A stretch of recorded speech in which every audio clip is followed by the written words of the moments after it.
The main body of the rattle is made from European beech, and the inserts which act as plugs as well are made from jarrah.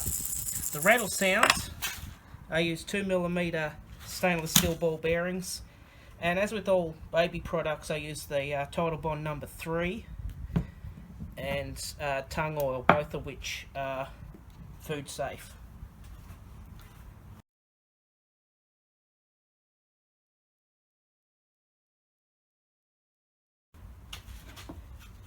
So the board has been cut 7 centimeters wide, and it's about 50 centimeters long, so it will just fit in the laser cutter. Now I made the thickness 21 millimeters.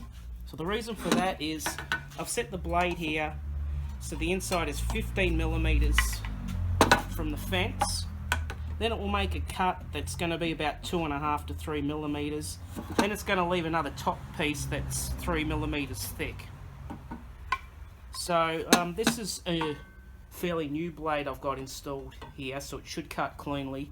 But if it wasn't, I would have given it a sharpen, because I want to get one really nice clean cut so I get a bottom and a top piece that will fit and glue together nice and flush.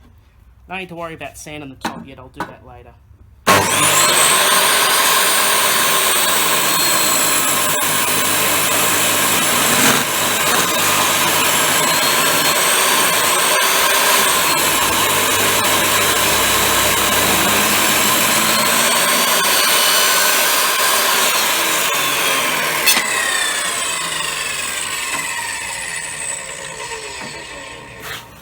Okay, so that was nice and clean, and that should glue together perfectly with only just like a really fine sand to smooth it off.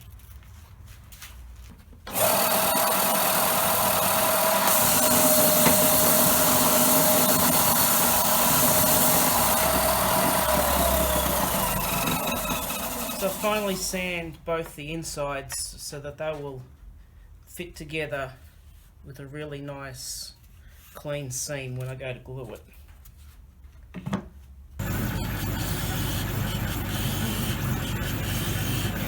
So on the bottom piece of the board, what I'm doing is I'm marking out spacing. These holes I'm going to drill in about 10 millimeters into the board. So this is going to be the holding space for the rattle part. And then at the same time I'll just draw the outline to give me an idea of where I'm placing things.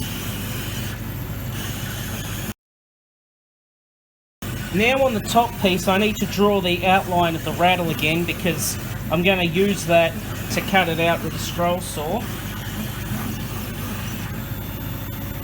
At the same time I'll use a laser to cut out the spaces for where the inserts are going to be put in.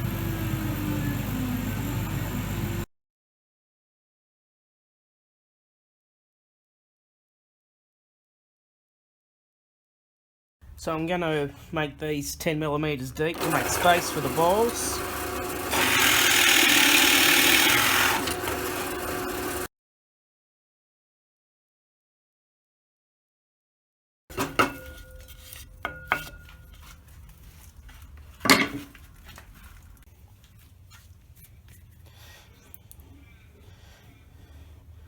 Alright, so I'll concentrate on getting glue where I've got the lines, because that's where the seam's going to be. Now, it doesn't matter if any drips into the holes, because this glue is going to be cured by the time we put any of the balls inside there. And it's better to have too much glue on here at this point than too little, because you can't really go back and put more on. Okay, so that surface done, put the plate on, and so it should line up flush because it's off the same board. And what I'll do is just put a bit of tape just to prevent the face from sliding too much when I apply the clamps. I'm going to clamp a few of these boards all together at the same time. There's a tendency to shift. And I'll start fitting in all the clamps I can. Make sure it seals really tight.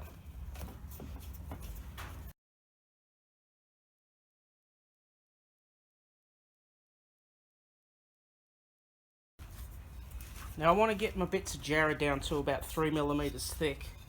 So that's too low to set the thickness up. But if you pass it through on another board, the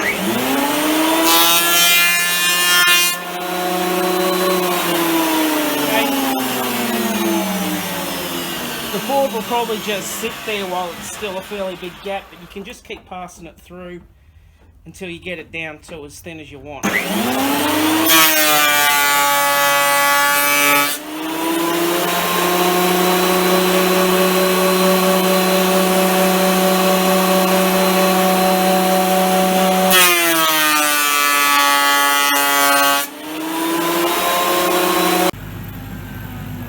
So the laser beam cuts with a thickness of about 1/4 mm.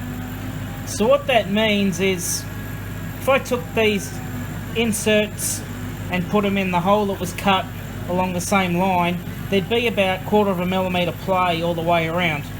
So what I do is make these shapes 1/2 mm bigger in both the X and Y dimension, so when they're cut out they should fit snugly in there, and I won't get so much room for like a gap that's filled up with glue and dirt.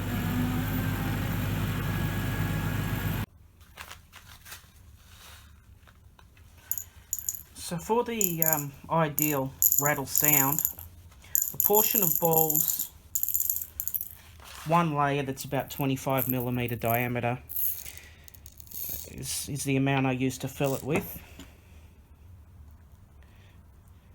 Alright, and some glue in the eye sockets. Put in some eyes. Don't worry about getting glue on your fingers, because this stuff, when it dries, it tastes kind of like the white stuff in an orange peel, and it's kind of pleasant to chew off. So I don't mind getting my hands in there. Alright, so just a bit around the rim, and hopefully these parts fit snugly and need just a little tap in. That's good. Then coat it with like quite a bit of glue, so it's going to sort of seep in and fill the gaps. Don't really need to worry about all this excess glue on the surface, because I'm going to sand about like 0.5 to 1mm off the whole face, so all this glue is going to be gone by the time we get to the final surface.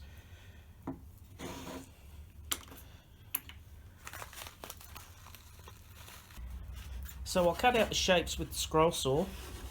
Now this Ryobi scroll saw is like complete junk. I'm embarrassed to be filming with it. The biggest problem is, like, this thing, like, you can't lock it, it doesn't stay put. This blower does nothing. You can't see through this thing. But if you put a decent blade on it, you can actually get not a too bad job. So for this thickness I'm using 1/7 per inch, where it's only got every second tooth in place. And what I'm going to do is, especially on like the internal curves, I'm just going to like come in and like be like fairly far away from the line, because I'm going to run the shape around a drum sander next, and it's very easy to just, you know, create that curve properly on the drum sander.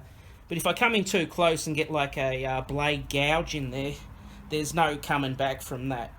You'd have to like trim it like much shorter. Also, instead of cutting them off into pieces, if you keep like a little lever to hold on to, you can stop it from bouncing around.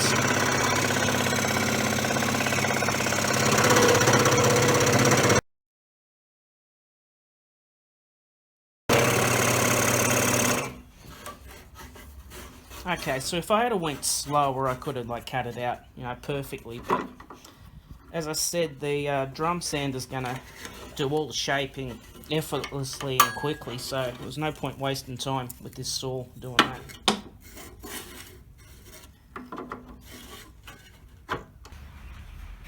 So I'll use this oscillating drum to clean off the edges, and this radius will match the curves I've made.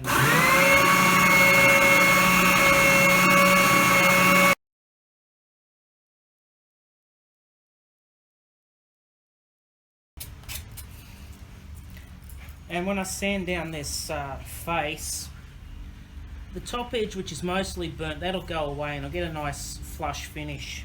This one doesn't need so much grinding down, so I'll just use 120 grit paper.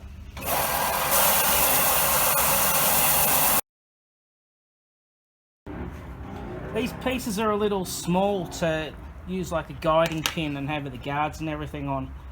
So what you need to do is, let's set up a blower so that'll stop the edges burning and keep it clear. And you want to get like just a good firm grip down on it and find a nice place to sort of lead in, and then just keep going back, turning it and shaving it around. That's how I do small parts like this to get the curve on it.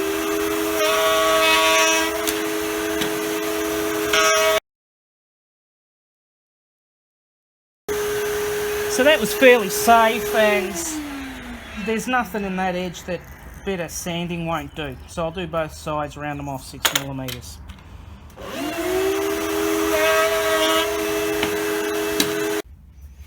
So I've given the edges a bit of sanding, so I'll use tung oil to seal it. And this will sort of swell any tiny gaps left over. So after that's dried a bit, I'll give it one more finer sand and then a bit of oil. And then that's done.